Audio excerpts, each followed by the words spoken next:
Boa tarde, professor. Boa tarde. Desculpa estar sem voz. Gritou muito, né? Pô, o final de semana foi maravilhoso. O casamento de um amigo meu aí de mais de 20 anos de amizade. Uau. Um rapaz que eu conheci no primeiro médio, em 2002. 2001 que eu conheci ele, 20 anos de amizade. Me chamou para ser padrinho. E o Palmeiras, que ganhou a Libertadores, acabou com a minha voz. Não tem jeito. Entendo, professor, gritei também. Então você gosta da galera do seu ensino médio e do futebol? Pô, gosto muito. Bastante. Tá bom, a gente vai começar com a apresentação básica do básico. Tudo bem. Qual é o seu nome? Porque a gente te conhece muito como Bononi, a gente só fala sobre você como Bononi. O meu nome de verdade é Thiago de Souza Lima. Thiago de Souza Lima. A sua formação acadêmica? Sou formado licenciatura em História, pós-graduado em Mídia, Política e Sociedade. Uau! Você está dando aula atualmente em quantas escolas? Infelizmente em duas só. Eu estou aqui com vocês em Santana de Parnaíba e estou em Taboão da Serra. Eu estava com a Zona Leste também, só que a Zona Leste era muito distante, cara. Eu já faço muita viagem para vir para cá, né? Tá em Pirituba e sair para vir para Santana, Taboão da Serra e Zona Leste, eu tive que escolher alguma coisa e acabei saindo da Zona Leste. Entendi. O senhor falou que é formado em Ciências Sociais e Políticas? Não, eu sou formado em Mídia, Política e Sociedade. Esse tem um título bonito, né? Mídia, Política e Sociedade. Mas é um curso de comunicação social que fala muito sobre os impactos que a internet traz hoje na sociedade, né? Como os logaritmos impactam na sociedade. E o curso tem linhas de pesquisa, você pode só analisar a sociedade, você pode analisar a economia ou, de fato, a internet, né? No meu caso, eu analisei os impactos da publicidade infantil. Eu fui muito para a publicidade infantil. O senhor preferiu atuar nessa área ou na área da história? Entre área de comunicação e área de história? Sim. É que elas não são tão distantes assim, né? Na prática você fala, um é do passado, está olhando o que está acontecendo hoje. Só que meio que elas se completam, né? Mas eu tenho uma paixão gigantesca por história. E uma coisa, você falou que você focou sobre a publicidade infantil e você tem uma filha novinha. Sim. Isso te influenciou na escolha? Na verdade não, a Madalena ela veio ao mundo um ano depois que eu tinha feito esse curso, mas hoje não tem como não olhar minha filha de frente à televisão do YouTube É difícil e de ver como desassociar. Não tem você como. vê o impacto, né? A gente tem uma geração hoje de pessoas que, comparada à minha geração que também teve a televisão ali como forma de entretenimento, só que eu, por exemplo, eu não escolhi o que eu queria assistir, tinha os horários. A minha filha ela tem uma mentalidade que aquilo ali deve satisfazer a felicidade dela, então ela escolhe o tempo todo. E não eram programas, não são programas com 1 hora de duração, às vezes são programas com 4, 5 minutos. Então a velocidade da informação para ela é muito diferente, a velocidade do entretenimento para ela é diferente, o tempo que ela perde assistindo alguma coisa, o que ela consegue dar atenção é muito diferente. A gente conseguia ficar 1 hora na frente da televisão, ela não consegue. Ela não vai conseguir, é muito difícil. Porque o mundo está para ela, ela entende que o mundo é muito rápido, né? Então, por exemplo, comerciais. Ela tem aquelas propagandinhas do YouTube, aquilo ali enche o saco dela. A gente que tem televisão, que foi criado com televisão, que é o caso de vocês. Vocês, apesar de serem jovens, a televisão ainda teve muito impacto, Sim, né? sim. Vocês aprenderam a lidar com comerciais. Para vocês aquilo fazia parte da programação. Para essa molecada de hoje não. É algo que você tem que apertar um botão e tem que sair dali. E se não sai é frustrante. Exatamente. Ô professor, o senhor falou que o senhor tem uma paixão muito grande por história. Quando foi que isso surgiu? A minha paixão por história surgiu em 2006, quando eu fui fazer um cursinho pré-vestibular na Vital Brasil. Eu conheci um professor chamado Jamal Farah. O Jamal é amigo meu até hoje e foi ele que... Ele só não me mostrou a história, que eu até digo isso para todo mundo. A forma que eu leciono hoje é muito inspirada no que o Jamal me ensinou. É um puta de um professor e... Só que quando eu fiz o cursinho eu não queria prestar história. Eu estava prestando rádio e TV, acho que era isso, acho que era rádio e TV. Era alguma coisa no meio de comunicação, cinema, alguma coisa assim, né? E Bem, como eu tive um ensino médio muito precário, quando eu fui fazer o cursinho, que de fato comecei a admirar as matérias, né? Então eu tinha uma paixão muito grande por literatura, por biologia. Biologia é uma matéria maravilhosa, nossa, geografia e história. E quando eu vi aquilo ali, eu falei, nossa, um dia eu quero estar no mesmo lugar que ele. Aí eu decidi fazer a faculdade para um dia dar aula em cursinho pré-vestibular, que era a minha vontade. Aí o cursinho fechou, ele faliu, e eu não realizei esse sonho, mas eu pude dar aula em outros cursinhos depois. Como você era no ensino médio? Ai, putz, como eu era no ensino médio. Que não sirva de exemplo para ninguém, mas eu nunca fui um bom aluno. Nossa, nem ferrando. Eu acho que fui um dos piores alunos ali de todos os professores. Se reunissem meus professores hoje, eles iriam falar com certeza eu fui o trauma deles. Uau! Porque, de fato, eu não gostava da escola. Né? Eu nunca gostei muito da escola. Né? Tem coisas burocráticas da escola que eu fujo até hoje. Então, por exemplo, vocês vão me ver muito na sala dos professores ali, eu fico um determinado tempo. Porque eu peguei um certo receio, né? Porque eu sempre achei a escola muito chata. Sempre achei a escola muito chata. O posicionamento das pessoas e tal. Hoje a visão mudou bastante. Mas ainda assim, eu me lembro que na época, por exemplo, meu terceiro médio. Bem, tá registrando isso, vamos lá. O meu terceiro médio, eu até hoje eu guardo a minha carteirinha, né, a minha caderneta de notas, sei lá como chama aqui, meu boletim na época. E eu fico admirado, porque meu boletim só tem nota D e E. A única nota boa era em educação física, que era C, que eu não precisava fazer nada. Só que assim, não é que eu era uma pessoa desinteressada, eu me interessava por muitas coisas. Só que tudo que eu me interessava não estava na escola.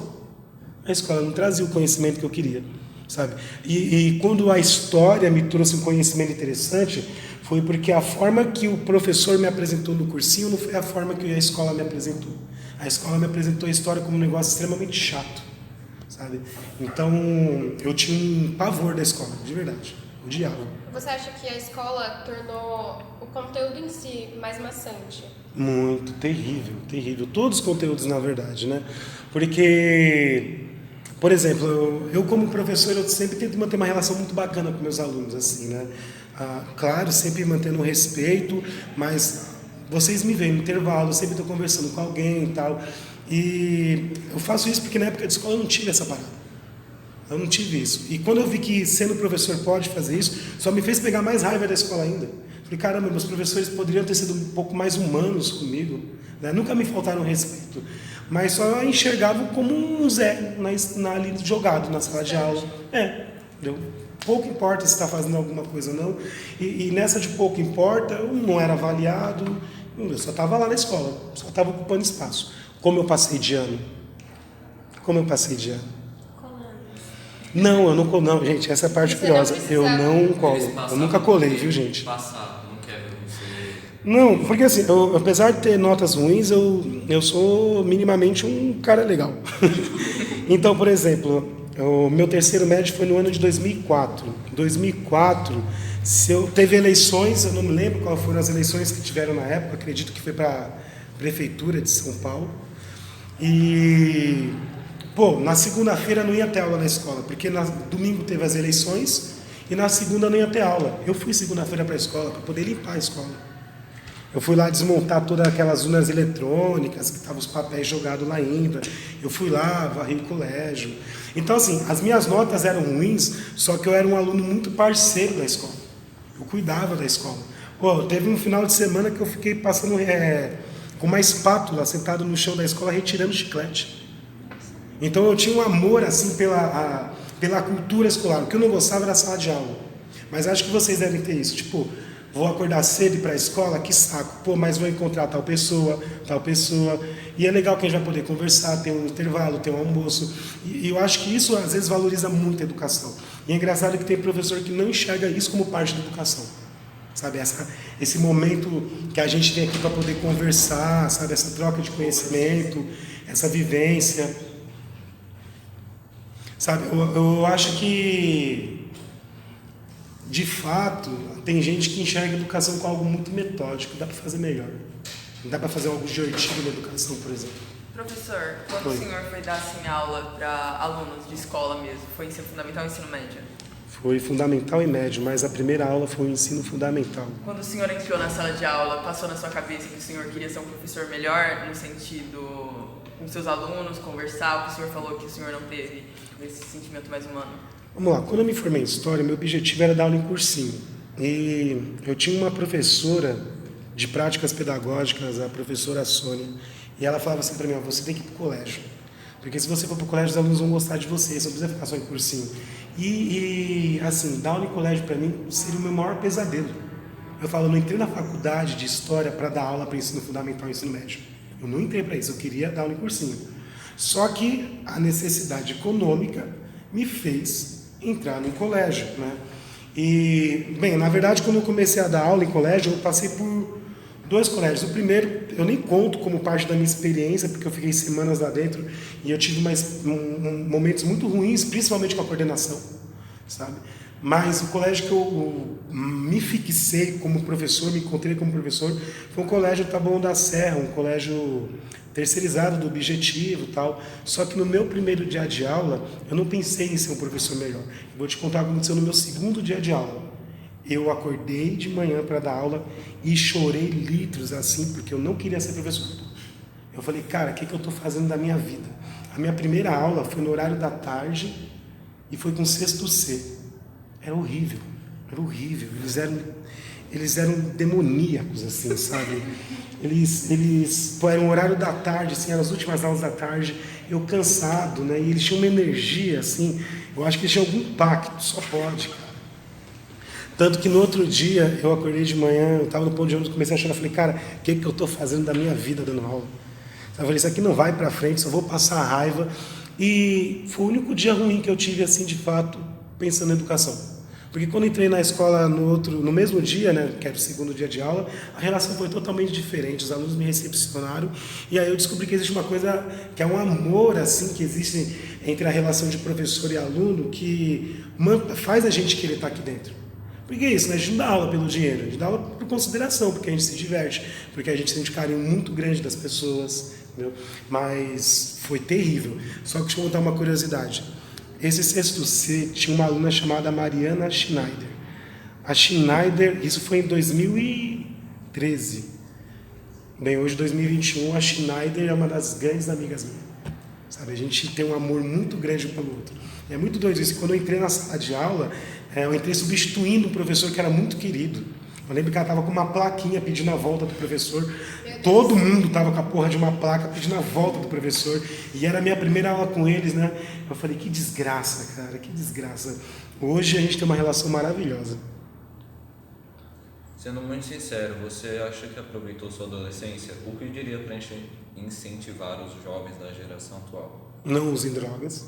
Essa é a primeira coisa que eu tenho que falar para vocês, porque amizades para poder apresentar merda assim, gente, não falta. Não falta. Gente, para poder ensinar coisa errada vai aparecer o tempo todo. Entendeu? E claro que eu estou passando esse conselho hoje pensando muito com a cabeça de pai. Porque quando eu era adolescente, pô, eu fui muito desvirtuado. Eu era o tipo de adolescente que fazia rolê numa sexta e voltava para casa no domingo. Ficava assim, ó, dias fora e tal. Só que ao mesmo tempo, eu sempre soube filtrar muito bem com quem eu andava. Sabe, eu escolhia a dedo as minhas amizades, porque eu via as pessoas fazendo os negócios errados, eu falei, cara, eu não quero isso para minha vida. E eu pensava principalmente, eu não quero isso para minha mãe. Eu tive um pesadelo no ensino médio, cara, que eu lembro até hoje. Eu sonhei que eu era um usuário de drogas e minha mãe descobria isso. E ela chorava, e aquilo ficou marcado tão forte em mim, tá ligado? Que eu falei, cara, eu não quero decepcionar minha mãe. Então, ao mesmo tempo que eu fui um cara desvirtuado, eu não dei problema para minha família. Sabe? Minha família nunca precisou me pegar na cadeia, por exemplo. Minha família nunca precisou me pegar bêbado na rua. Minha família nunca tive problema com droga. Eu nunca tive esses problemas com minha família, sabe? Perguntar para minha mãe até hoje, minha mãe vai falar que eu sou um filho excelente, porque na adolescência eu fui um cara bem... Eu fui um jovem, aquela coisa, eu era bagunceiro, mas eu não dei problema para a família. E eu recomendo para vocês, ó, o melhor conselho que vocês podem ter: fiquem afastados desse mundo. O que eu costumo dizer é que esse negócio de sexo, drogas e rock and roll não leva a lugar nenhum. Que se levasse já teria chegado há muito tempo. Você acha, assim, tipo, várias pessoas marcantes apareceram pela sua vida. A gente viu com a moça que era sua Schneider. aluna. Mas teve alguém em especial que, tipo, realmente te marcou e te ensinou uma grande lição de vida? Ou algo do tipo? Eu tive um professor chamado Renato. O Renato, na verdade, ele não foi meu professor. Ele foi meu coordenador dentro de um cursinho pré-vestibular bem elitizado, ali na região da Paulista e tal. E era a primeira vez que eu estava dando aula para uma galera que tinha uma grana muito alta, né? E o problema não é eles ter dinheiro, o problema é que o ensino deles foi muito bom. O ensino dessa molecada foi muito bom. E quando eu entrei na sala, eu entrei muito despreparado. Então eu fui massacrado assim, com as críticas deles, pedindo para que eu não desse aula mais, tal. Isso foi justamente quando e isso foi antes da aula no colégio, né? Porque antes da aula no colégio eu dei aula muito cursinho. Só que o Renato, ele veio conversar comigo e de um dia que a gente tirou para conversar, ele me ensinou tanta coisa, cara, né? Tanto que vocês veem que eu falo muito movimentando a mão, assim, essa coisa de movimentar a mão eu tirei dele, né? E eu acho que foi um dos caras que mais me marcou, um grande professor de geografia, um cara genial, pena que é corintiano. Eu falo para ele, você tem dois problemas, ser corintiano e ser petista, né? Mas é um ser humano que me ensinou muito. Isso eu digo dentro da área de história. Agora, da vida, é tão difícil a gente escolher uma pessoa que nos marque com alguma coisa, porque são muitas pessoas que passam pela nossa vida. Tem pessoas que em algum momento são tão importantes pra gente, só que a vida é um vai e vem, cara. Então hoje você morre de amor por uma pessoa que é seu melhor amigo e a vida às vezes afasta. Então pode ter sido que eu tenha tido pessoas tão importantes e hoje eu não consigo lembrar delas. Hoje em dia, professor, assim, tanto como professor na sala de aula, mas como pessoa, o que mais motiva o senhor? O que mais me motiva? Sim. Eu estava pensando em motivações. Ontem eu estava aplicando a prova do Enem, né? E para não cair no sono eu fico filosofando, né? Então eu estava andando pela sala, filosofando, e eu pensei justamente isso. O que me motiva, né? Eu falei, eu sou um cara que é razão, sou um cara que é coração. Aí eu pensei, eu tenho motivações muito racionais, né? O que me motiva a acordar cedo é minha filha. O que me faz sair de Pirituba e vir para Santana de Parnaíba é que eu tenho que sustentar minha filha. Só que o que me faz a viajar assim à noite, quando eu coloco a cabeça no travesseiro, de forma alguma é algo racional, são as coisas mais mágicas possíveis. Quando eu coloco a cabeça no travesseiro, eu quero pensar no mundo de magias, de heróis, de vilões, de seres mágicos, qualquer coisa. Mas eu tento fugir dessa realidade. Mas minhas motivações, elas são muito racionais. Então, à noite tem o devaneio. De dia, quando eu acordo, a razão cai. Porque não chega um dado momento da sua vida que você fala, cara, já não sou... Como é que fala? Não sou muito jovem para fazer muita loucura, mas também não estou tão velho para poder morrer. Saca? Então você começa a balancear a vida e fala, você tem que tomar alguns determinados rumos. E o meu rumo hoje é cuidar da Madalena, minha filha. Tudo que eu faço hoje é por ela. Assim, hoje o senhor falou que teve experiências ruins como professor, mas hoje o senhor se sente mais realizado sendo professor? Olha, profissional... Não me sinto realizado, não. Um, que eu não gosto da minha aula, não gosto do meu trabalho. Eu me cobro muito como professor. A aula que eu estou dando para vocês hoje, eu já dei essa aula inúmeras vezes. E inúmeras vezes eu pego, leio, para ler essa aula eu já li os 2 livros. Tanto que é um que está em cima da mesa, foi um dos que eu acabei lendo, do Boris Fausto. Por quê? Porque eu acho que eu tenho uma insegurança muito grande, parece que eu quero fazer tudo muito perfeito, às vezes quando não tem necessidade. Então, esse é um lado que me faz não me sentir realizado como professor. Eu me cobro muito, eu não acho meu trabalho bacana. Tem gente que gosta da minha aula, eu particularmente não gosto da minha aula. É uma aula ou outra que eu falo, essa aula é legal. A maior parte do meu trabalho eu não gosto. O que eu gosto? De estar com vocês, de que a gente pode trocar muitas informações. Quer dizer, quando a gente sai do livro e pega esses conhecimentos e começa a trabalhar de outras maneiras. Isso eu acho mais interessante. Financeiramente, eu não sou nem um pouco satisfeito como professor. Eu acredito que nenhum professor deva ser tão satisfeito assim, né? Não é nem porque a ETEC paga mal, longe disso. É porque o professor no Brasil é muito desvalorizado. né? Então, eu não me sinto tão satisfeito sendo professor, não. Pelo contrário, o que eu mais penso é parar de dar aula. Diversas e diversas vezes. Eu falo, ano que vem eu não vou mais, acabou. Mas sempre aparece alguma coisa que me puxa, né? E assim, normalmente essa coisa que me puxa é que eu sei que quando eu vou entrar na sala de aula, a recepção vai ser bacana, os alunos vão curtir e vai ter essa troca de carinho. Então é isso, você dá aula. Hoje eu trabalho muito mais pelo carinho das pessoas, sabe? Porque financeiramente às vezes compensa mais você trabalhar numa fábrica, sabe? Mas então, já que o seu sonho claramente não é ser professor, por mais que você goste de exercer a função, qual seria seu trabalho dos sonhos? Pô, cara, meu trabalho dos sonhos mesmo, se eu tivesse um trabalho dos sonhos assim, possivelmente seria radialista, sabe? Mas não num programa de entrevista, mas mais um programa que traz música para as pessoas, assim. Comunicação sempre foi seu forte. Ah, sempre, né? Eu cresci ouvindo rádio, eu sempre tive muita paixão por rádio, né? Eu tenho paixão por música, e a paixão que eu tenho por música não é nem por tocar, mas por poder conhecer novos artistas, conhecer o que se esconde atrás desses artistas em sua produção de disco. Então isso sempre foi o que eu mais amava. Só uma curiosidade, ó. Quando eu estava na oitava série, que é o 9º ano hoje, eu me lembro que eu chegava à noite em casa, eu estava muito longe de casa, né? E quando eu chegava em casa, de segunda a sexta, a minha rotina era chegar e ouvir a 89, a Rádio Rock. Aí eu ficava ouvindo 89 das 7 da noite até pelo menos umas 11h30, sabe? E aquilo ali me satisfazia tanto, eu ficava sentado na poltrona ouvindo rádio. Sabe? E é uma prática que hoje eu não mantenho tanto, né? Porque eu acho que as rádios hoje são muito ruins. Então hoje eu faço a minha própria seleção de músicas e crio a minha rádio particular. O senhor, assim, com essa paixão tão grande por música, tem alguma frase? O Raul Seixas já tá tatuado na sua pele. Você falou de frase, eu tô pensando em várias coisas. Mas alguma frase, alguma música assim que realmente te inspire? Já que nossa conversa está tão voltada para inspiração. Seria um grande jargão falar que Tente Outra Vez do Raul Seixas uma motivação, uma inspiração. Mas tem uma música do Raul que eu acho que é a minha cara, que é uma música chamada Eu Sou Egoísta, né?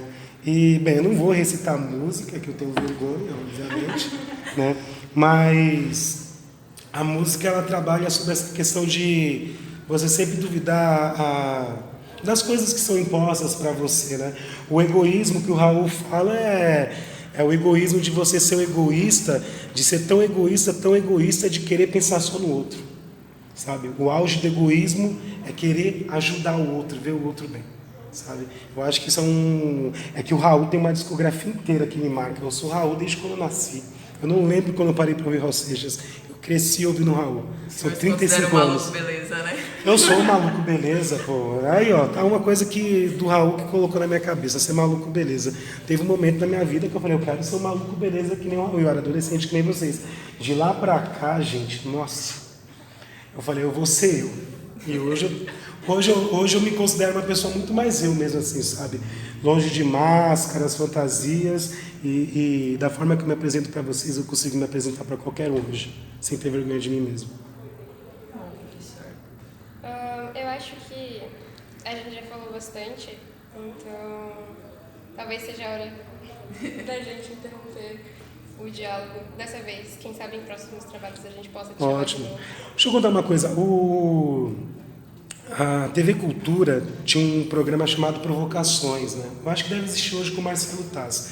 Mas na época quem apresentava era um grande nome do teatro ali, o Antônio Abujanra, né?